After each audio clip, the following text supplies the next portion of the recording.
मी सर्वात पहिले आपल्या माध्यमातून सर्वांना महाराष्ट्रामध्ये, भारतामध्ये आणि जगभरामध्ये डॉक्टर बाबासाहेब आंबेडकर यांच्या 135व्या जयंतीच्या हार्दिक हार्दिक शुभेच्छा देतो. आणि बाबासाहेबांचा जो समतेचा, बंधुत्वाचा संदेश आहे तो आपल्याला पुढे घेऊन जाऊन त्यांच्या स्वप्नाचा प्रबुद्ध भारत बनवण्यासाठी मी सर्वांना ऑल द बेस्ट विश करतो. विविध प्रश्न घेऊन तुम्ही नेहमी समाजाच्या पुढे जात असता, काय सांगाल आजचे काही प्रश्न आहेत तुम्ही सध्या मार्गी लावण्याचे प्रयत्न? आता आज हा आमच्यासाठी सणाचा दिवस आहे, तर मी आज सण साजरी करण्यामध्ये जास्त व्यस्त आहे. मला नसत्या गोष्टींवरती बोलायचं आहे.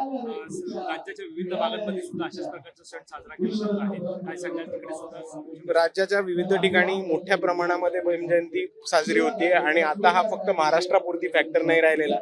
तर आपण बघितलं असेल तर हैदराबाद झालं, चंदीगड झालं, चेन्नई झालं, इथे पण मोठ्या प्रमाणामध्ये बाबासाहेबांची जयंती साजरी करताना दिसतेय.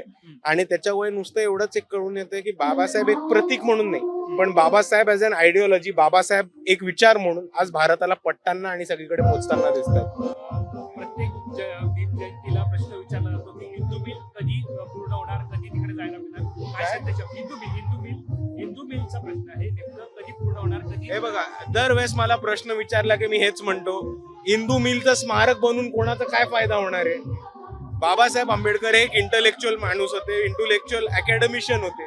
आणि जर आपल्याला बाबासाहेबांना खरं आदर करायचा असेल तर हिंदू मिलचं नुसतं एक स्मारक न करता एक जगातलं सगळ्यात टॉपचं रिसर्च इन्स्टिट्यूट आपल्याला उभं करायचं आणि आमची शेवटपर्यंत मागणी हीच राहणार आहे.